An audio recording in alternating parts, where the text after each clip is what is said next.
यूहन्ना की इंजील उसका पहला बाब और उसकी पहली आयत को पढ़ें तो आपको यह महसूस होता है कि इब्तिदा में कलाम था, कलाम खुदा के साथ था और कलाम खुदा था। पैदाइश पहला बाब जो है वो ओल्ड क्रिएशन को जाहिर करता है, पुराने अहदनामे की पुरानी तख्लीक को जाहिर करता है। और यूहन्ना की इंजील उसका पहला बाब जो है, उसकी पहली आयत जो है वो नई तख्लीक को, नई पैदाइश को जाहिर करता है, नए आगाज को जाहिर करता है, सेकंड इनिंग्स को जाहिर करता है। काफी बातें हमने इस पैसेज में से निकाली हैं, लेकिन आज जिस बात पर हमें गौर करने की जरूरत है वो एक ही बात है, और वो बात यह है कि यूहन्ना पहला बाब और उसकी पहली और दूसरी आयत में यूहन्ना जो है वो बयान कर रहा है कि कलाम खुदा के साथ था, कलाम खुदा के साथ रिलेशनशिप में था। कलाम और खुदा जो है उसका आपस में रिश्ता है, उसमें रिलेशनशिप है। और कभी आप गौर करें तो जो नई तख्लीक है, जो नई पैदाइश है, वो सारी नई तख्लीक और नई पैदाइश जो है वो रिलेशनशिप के गिर्द घूमती है। वो अपने घर में आया, उसके अपनों ने उसे कबूल, ये रिलेशनशिप की बात हो रही है, ये रिश्ते की बात हो रही है, ठीक है। जितनों ने उसे कबूल किया उसने उन्हें खुदा के फर्जंद होने का हक बख्शा, रिलेशनशिप में एंटर कर दिया है, उसने रिश्ते में बांध दिया है उन सारे लोगों को जिन्होंने खुदा को, जिन्होंने यीशु मसीह को कबूल किया है।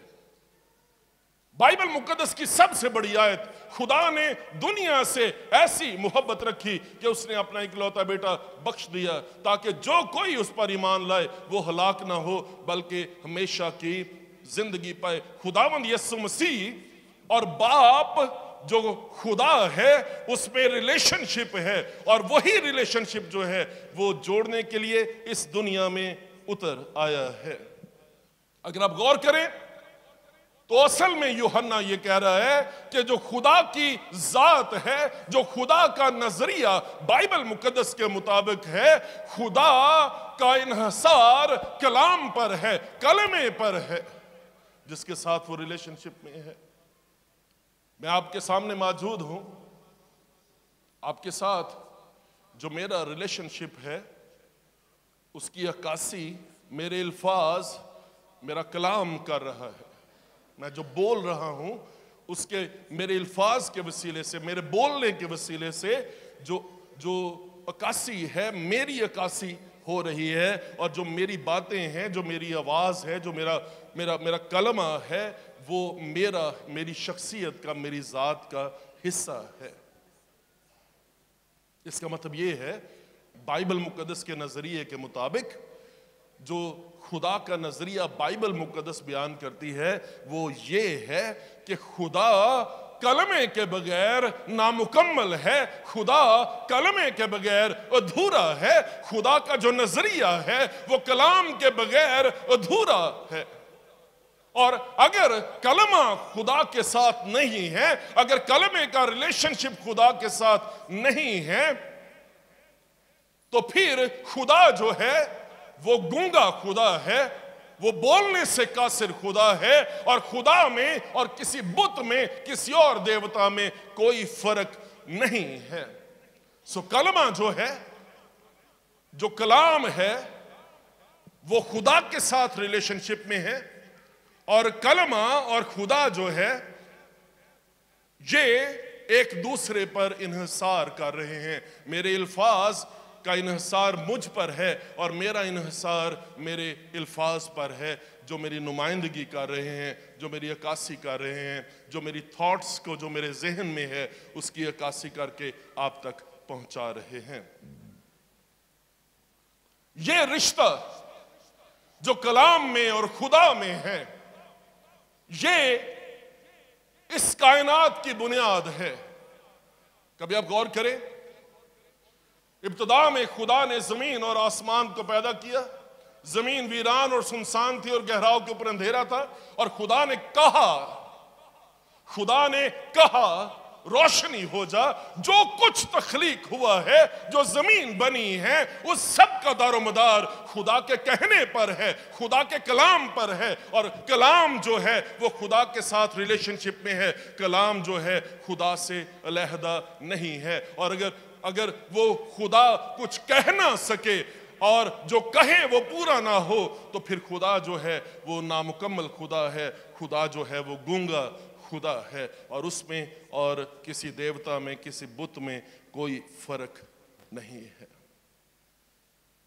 ना सिर्फ कलमा जो है वो रिलेशनशिप को शो करता है कि वो उसके साथ था, रिलेशनशिप को, रिश्ते को शो करता है, बल्कि कलमा जो है वो खुदा की अक्कासी करता, खुदा की रिप्रेजेंटेशन करता और खुदा की नुमाइंदगी करता है।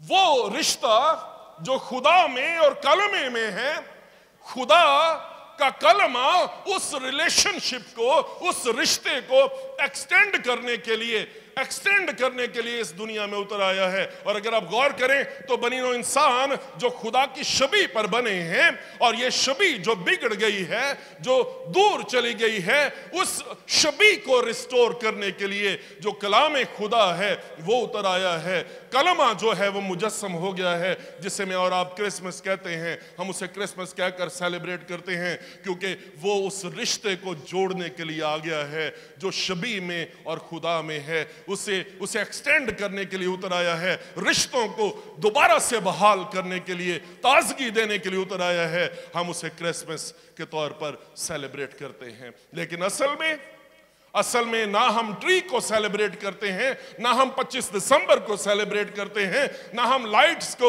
ना हम शॉपिंग को सेलिब्रेट करते हैं। किसी चीज को सेलिब्रेट नहीं कर रहे। असल में जो क्रिसमस का मालिक है, जो कलाम खुदा है, जो कलमा खुदा है, हम उसे सेलिब्रेट कर रहे हैं, हम उसे मना रहे हैं। और वो मेरे रिश्ते को खुदा के साथ जोड़ने के लिए उतर आया है।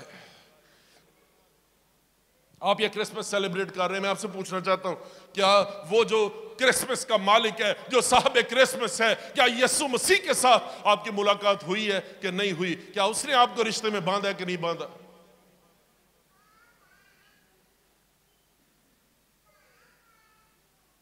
यूहन्ना उसी रिश्ते को एक्सटेंड करने की बात कर रहे हैं कि वो कलाम जो खुदा के साथ था वो उतर आया है। और वो उम्मीद कर रहा है, वो एक्सपेक्ट कर रहा है, उसका पैगाम ये है कि उसे कबूल कर लिया जाए और उस रिश्ते को बहाल कर दिया जाए जो खुदा के साथ तोड़ दिया गया है। उस रिश्ते में हम बहाल हो जाएं और हमारा इमेज, हमारी छवि जो है वो दुरुस्त हो जाए। अपनों में आया है, उसके अपनों ने उसे कबूल नहीं किया। इससे ज्यादा दिल किसी और का टूटा होगा जिस कदर यीशु मसीह का दिल टूटा है। इमेजिन करें आप अपने घर में जाएं, ਤੁਹਾਡੇ अपने घर वाले ਤੁਹਾਨੂੰ ਪਛਾਣਨ ਤੋਂ इनकार कर दें, ਤੁਹਾਨੂੰ कैसा महसूस होगा? आगे चले। ये जो नई बिगिनिंग है, ये जो नया आगाज है, ये क्रिसमस के वसीले से, साहबे क्रिसमस यीशु मसीह के वसीले से ये नया आगाज जो है ये मुमकिन हुआ है। नई तख्लीक का आगाज पहले बाब से हुआ है और पहले बाब में 7 दिन का जिक्र है। तख्लीक से आगाज हुआ है और एक ज़ियाफत में, एक शादी में इस हवाले का इख्तिताम होता है। और खुदावंद यीशु मसीह काना गलील की शादी में गया है, ठीक है, और शादी में जाकर जो उसने शिरकत की है, ठीक, वहां पे इसका इख्तिताम होता है। कभी आपने गौर किया इस बात पर कि पैदाइश की किताब का आगाज भी ऐसे ही होता है जैसे मैंने आपको बताया, इब्तिदा में कलाम था, कलाम खुदा के साथ, वहां से आगाज होता है। और जो बाइबल मुकद्दस का इख्तिताम है वो भी शादी पर ही होता है ना।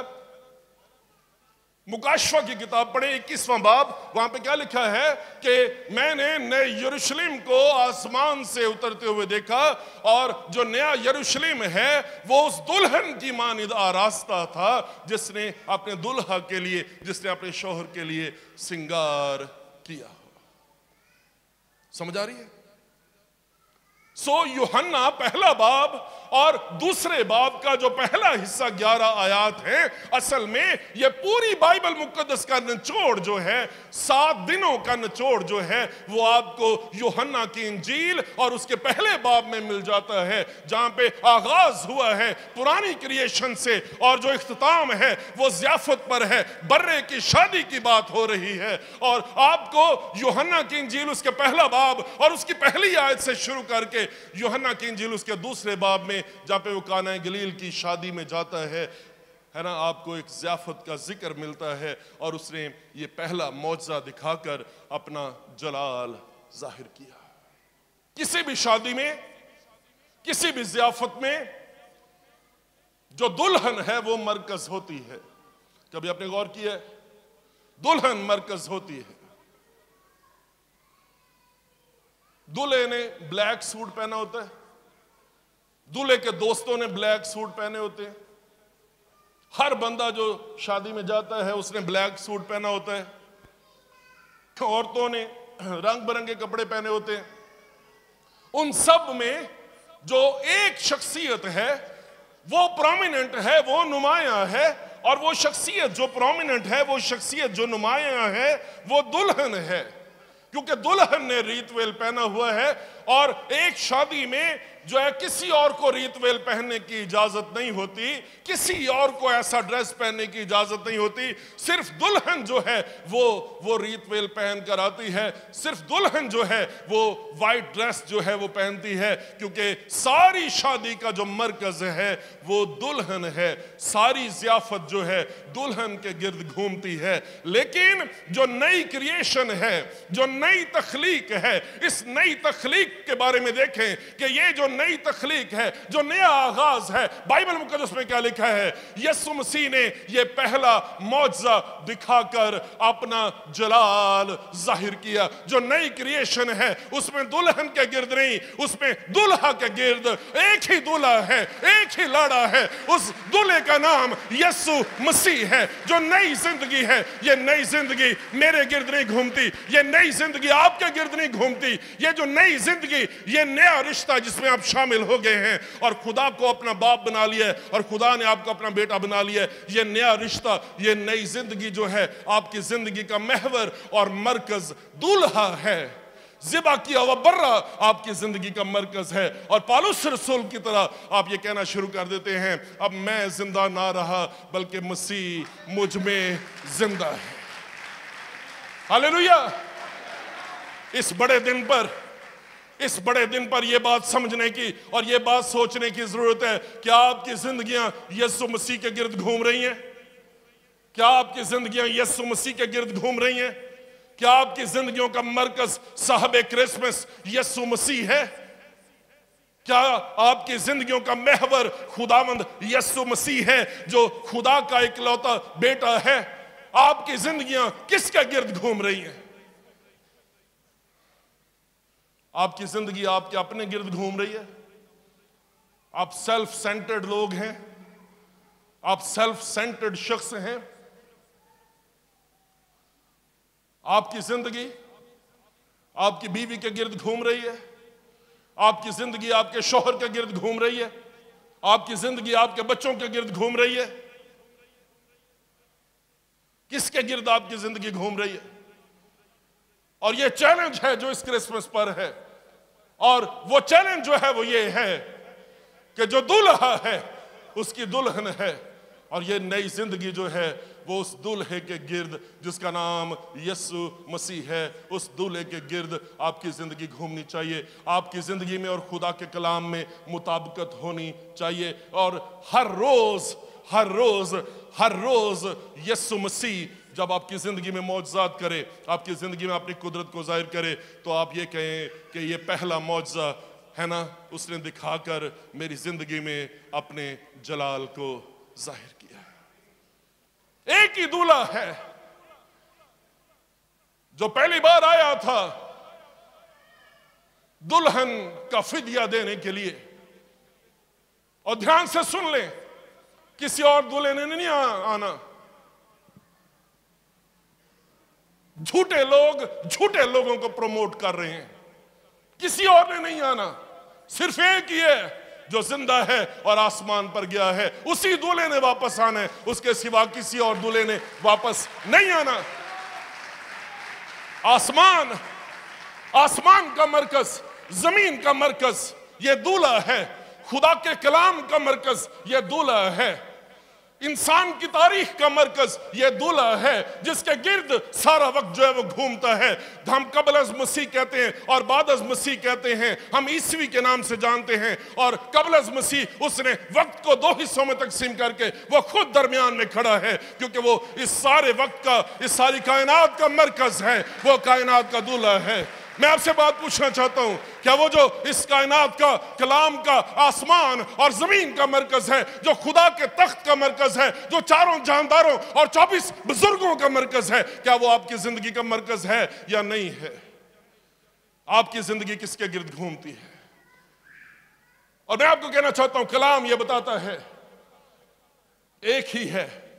मैं शुक्रगुजार हूं यूहन्ना का, जिसने यह लिख दिया, हकीकी नूर जो दुनिया में आने वाला था। वो हकीकी नूर की बात करता है। शुक्र है खुदा का। वो ये नहीं कहता नूर जो दुनिया में आने वाला था। एक ही है जो हकीकी नूर है, जो जेन्युइन नूर है, वो एक ही है। आमीन। जेन्युइन नूर एक ही है, हकीकी नूर एक ही है, और उस नूर का नाम खुदावंद यीशु मसीह है। हालेलुया। और आप लोग और मैं, हम लोग मुबारक हैं। हम लोग मुबारक हैं जो उस हकीकी नूर को जानते हैं, जो उस जेन्युइन नूर को जानते हैं। और वो हकीकी नूर जो दुनिया में आया है, उस हकीकी नूर का नाम यीशु मसीह है। उसे खुद का, दुनिया का नूर मैं हूं।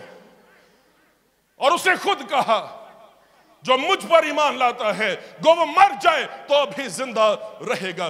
कब्र तो आर्जी मुकाम है, असल तो जिंदगी है। और वो जिंदगी यीशु मसीह के साथ है, नूरों के बाप के साथ है, जिसने आपको और मुझे मुनव्वर कर दिया है। ये जो लाइटें आपको नजर आ रही हैं ना, ये लाइटें बाहर नहीं है, असल में ये लाइटें यहां पर हैं। और अगर ये लाइट यहां पे नहीं है, अगर उसने मुझे और आपको रोशन नहीं किया, तो इन लाइटों से कोई फर्क नहीं पड़ता। इस बात के बारे में समझने की, सोचने की जरूरत है।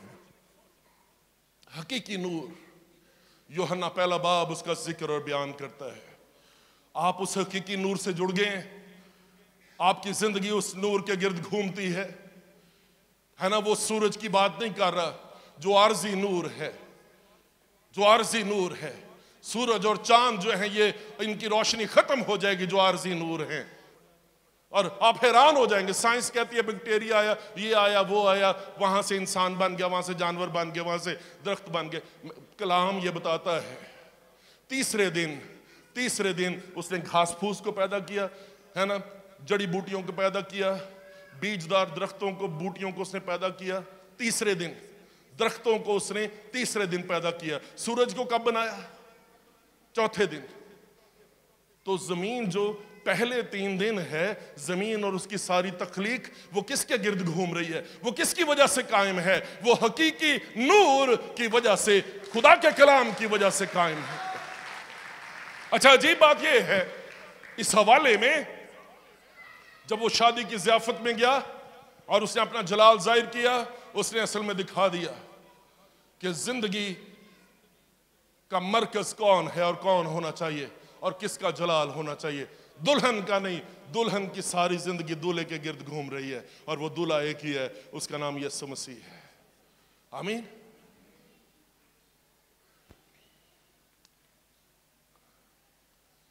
दूसरे और पहले बाब में एक और मरकज है, और वो मरकज ये है कि यूहन्ना इस्तबागी ने उसके बारे में नबूवत की, उसके बारे में तालीम दी और ये कहा, देखो ये खुदा का बर्रा है जो दुनिया का गुनाह उठा ले जाता है। और उसकी बात सुन के उसके 2 शागिर्द हैं, 37वीं और 38वीं आयत में वो दोनों शागिर्द यूहन्ना की बात सुन के वो यीशु के पीछे चल पड़े हैं।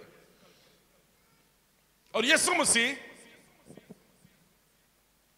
उनसे सवाल कर देता है, और ये सवाल बड़ा जबरदस्त सवाल उसने किया। और उसका जवाब भी उससे ज्यादा अजीब और जबरदस्त है। उसने कहा, तुम क्या ढूंढते हो? तुम क्या ढूंढते हो? है ना? उसने कहा, तुम क्या ढूंढते हो? और मैं समझता हूं कि ये दोनों शागिर्द वहां पे लाजवाब हो गए होंगे। इनके पास कोई जवाब नहीं है कि उसे क्या जवाब दें। और सवाल के जवाब में उन्होंने भी सवाल कर दिया एक। उसने कहा, तुम क्या ढूंढते हो? इनको कुछ और समझ नहीं आया। जल्दबाजी में इन्होंने कहा, खुदावंद तू कहां रहता है?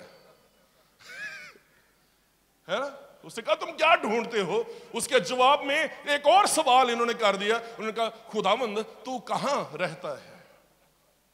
और मैं कहता हूं ये बात सुन के और इनका अंधापन देख के और इनकी जाहलियत को देख के सुन के यीशु मसीह का दिल टूट गया होगा। और तुम लोग इतने जाहिल हो, तुम्हें मालूम नहीं है कि मैं कहां रहता हूं। तुम्हें मालूम नहीं है मैं कहां रहता हूं। तू कहां रहता है? और उसका जवाब, जो जेन्युइन जवाब है, जो यीशु मसीह ने इनको उस वक्त देने के बजाय ये कहा, चल कर देख लो, है ना, चलो चल कर देख लोगे। उसका जो जेन्युइन जवाब है वो ये है कि मैं तुम लोगों में रहता हूं। क्या ख्याल है? मैं तुम में रहता हूं, जो मेरी छवि पर बने हो, जो मेरी सूरत पर बने हो। मेरा घर देखना चाहते हो, अपने आप को देख लो। है ना? बाइबल मुकद्दस में पौलुस रसूल को यह मुकाशफा हासिल था और उसने कहा, क्या तुम नहीं जानते कि खुदा का रूह तुम में बसा हुआ है और तुम खुदा का मकदस हो? कहां पे रहता है वो? कहां पे रहता है? हम लोग खुदा का मकदस हैं और हम उससे पूछते हैं, खुदावंद तू कहां रहता है? कहां रहता है? और आज भी ये दुनिया पूछ रही है, खुदा तू कहां रहता है? और उसे ढूंढने के लिए कोई यात्रा करता है, कोई तीर्थ पे जाता है, कोई कुछ करता है, कोई कुछ करता है, कोई धक्के खाता है ना? कोई पांव के नीचे आके कुचला जाता है। आज भी दुनिया यही ढूंढ रही है, तू कहां रहता है? और मैं आपको ये कहना चाहता हूं, ये क्रिसमस का मैसेज है, ये क्रिसमस का पैगाम है कि वो हम में रहता है, वो हम में रहता है, वो हम में सुकूनत करता है और हम उसकी हैकल है, हम उसकी हैकल है। ये सवाल, खुदावंद के तू कहां रहता है? उसने कहा, चलो चल कर देख लोगे। और जब उसने कहा चलो चल कर देख लोगे, तो फिर उसका क्लाइमैक्स उसने दिखा दिया। उसने उसकी मेराज दिखा दी। और मेराज और क्लाइमैक्स जो है वो ये है कि वो उन्हें शादी की ज़ियाफत में लेकर गया है, जहां पे यीशु है और उसके शागिर्द हैं। और उसने पानी को मैं बना दिया है। और जब उसने पानी को मैं बनाया है, तो इस नई मैं के वसीले से जो रूहुल कुद्स की नुमाइंदगी करती है, जो पाक रूह की नुमाइंदगी करती है, अब वो खुदा जो बाहिर है, जिसे वो ढूंढ रहे हैं, जिसकी सुकूनत गाह को वो ढूंढ रहे हैं, इस नई मैं के वसीले से, रूहुल कुद्स के वसीले से वो उनके अंदर समा गया है, वो उनके अंदर रहना शुरू हो गया है और वो उसका घर बन गए हैं, वो उसकी ड्वेलिंग प्लेस बन गए हैं। मैं आपसे पूछना चाहता हूं, आपके ज़हन में भी सवाल है, खुदावंद तू कहां रहता है? खुदावंद तू कहां रहता है? आप उससे पूछना चाहते हैं, तू कहां रहता है ना? इस बड़े दिन पर उससे पूछें, उससे सवाल करें, खुदावंद तू कहां रहता है? वो हम समझते हैं आज भी चरनी में रहता है, आज भी चरनी में, इतना छोटा सा यीशु, छोटा सा। हम आज भी कहते हैं तुम एक बच्चे को कपड़े में लिपटा और चरनी में पड़ा हुआ पाओगे। 2000 साल इस दुनिया में आए हुए, उसकी उम्र 2000 साल है इस दुनिया की कैलकुलेशन के हिसाब से, ठीक है? 2033-34 साल उसकी उम्र है। और मैं आपसे एक बात पूछना चाहता हूं, आज आप पूछना चाहते हैं उससे, तू कहां रहता है? आपने उसे क्रिसमस ट्री के नीचे रखा हुआ है ना, चरनी में रखा हुआ है, कोई बात नहीं। भाईजान, बाजीजान, वो छोटा यीशु नहीं है, वो कदीमुल अय्याम है। और उसका तारुफ पढ़ना है तो मुकाशफा की किताब उसके पहले बाब को पढ़ लो। वो कहां रहता है?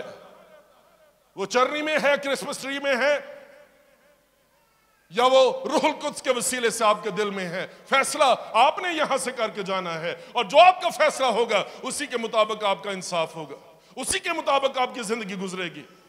और ये रिलेशनशिप, ये रिश्ता जिसमें यीशु मसीह मुझे और आपको बांधने के लिए आ गया है, जब तक ये मुकम्मल ना हो, शमाउन की तरह, शमाउन हैकल में था और बड़ा बुजुर्ग था, और वो खुदा के रूह से भरा हुआ था, खुदा के रूह की हिदायत से चलता था, और उसे रूह से आगाही हुई थी कि जब तक तुम मसीह को देख ना ले तो मौत को ना देखेगा। और मैं आपसे ये कहना चाहता हूं, जब आप बाहर जाएंगे, है ना, कोई पता नहीं आपने जिंदा रहना है कि आपने मर जाना है। मैं आपको डरा नहीं रहा, लेकिन मैं आपको एक नसीहत करके यहां से भेजना चाहता हूं इस बड़े दिन की इबादत में। जब तक मसीह को देख ना ले, मौत के मुंह को ना देखिएगा, क्योंकि जब तक जिंदगी के मालिक के चेहरे को ना देख ले, उस वक्त तक मौत से मुलाकात ना कीजिएगा, क्योंकि मौत बहुत ही भयानक, बहुत ही बेरहम है। पाताल बहुत ही बेरहम, बहुत ही भयानक है, और उस पाताल पर और उस मौत पर एक ही शख्स है जिसने फतह पाई है, और उस शख्स का नाम खुदावंद यीशु मसीह है। आमीन। लोग कहते हैं पौलुस रसूल का कद छोटा सा था और उसके सर पे बाल नहीं थे, है ना, वो गंजा था, उसका कद छोटा सा था, उससे ठीक तरह बोला नहीं जाता था। लेकिन ये छोटा सा शख्स जो गंजा था, ठीक है, जिसके सर पे बाल नहीं थे, इस छोटे से शख्स को एक बहुत बड़ा मुकाशफा मिला था, और वो मौत की आंखों में आंखें डालकर देखकर ये कहने के काबिल था, ए मौत तेरी फतह कहां रही, ए मौत तेरा डंक कहां रहा, मौत फतह का लुकमा हो गई है। आमीन, आमीन। जब तक जिंदगी के मालिक से मुलाकात ना हो, मौत को ना देखना, मर ना जाना, मर ना जाना, जब तक उस रिश्ते में आप बांधे ना जाएं, जब तक उस रिश्ते में आप पैवस्त ना हो जाएं। और वो रिश्ता यीशु मसीह बांधने के लिए आया है। ये बड़े दिन का पैगाम है। इब्तिदा में कलाम था, कलाम खुदा के साथ था, वो जो खुदा के साथ था वो अब हमारे साथ है, ताकि मुझे और आपको खुदा के साथ ले चले। आमीन।